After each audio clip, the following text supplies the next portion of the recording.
Paggabi na naman. Naubusan na ako ng laway na kakakausap naman sa mga Aberyano sa harvest. Hindi ko mawawala yan. Aberya. Dahil may buhay yung isda. At papakita ko sa inyo yung mga kinakargang isda nitong mga bayan namin. Ayan o. Papasolve na siya. Ayan. Boss, nakaputi ka t-shirt. Bayan mo na sila. Ayan, pakita mo natin yung isda. Oh, ganda, no? Kwenta. Tilapia. Quality. Oh. Quality, pre, no? Ito. So, solve ka pa, pre.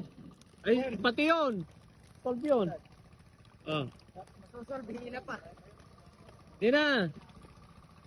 May waga yung filter natin, di ba, chat? May waga yung filter mo.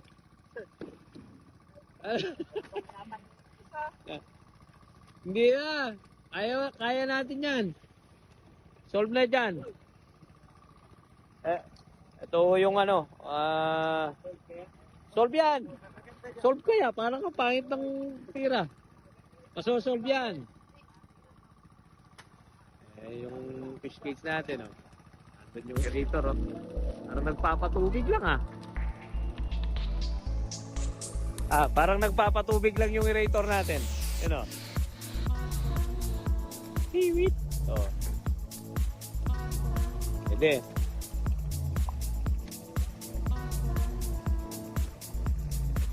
Yung isda natin. Ilan nakarga mo? 1.8. Hindi, pangilan na yan. O, 55. 1.1 na, no? Ayos, marami pa. Malayo pa.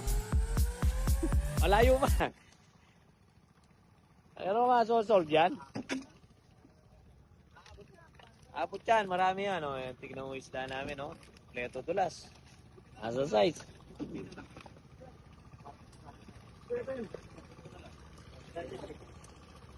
Tignan mo natin dito sa taas yung isda.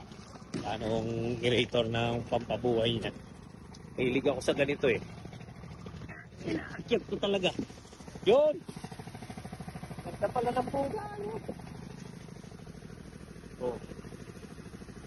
Kita mo.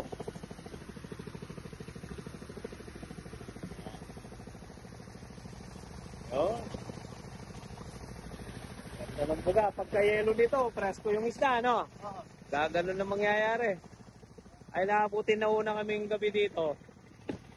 Ayos naman, patapos na rin kagad. Go, go, go!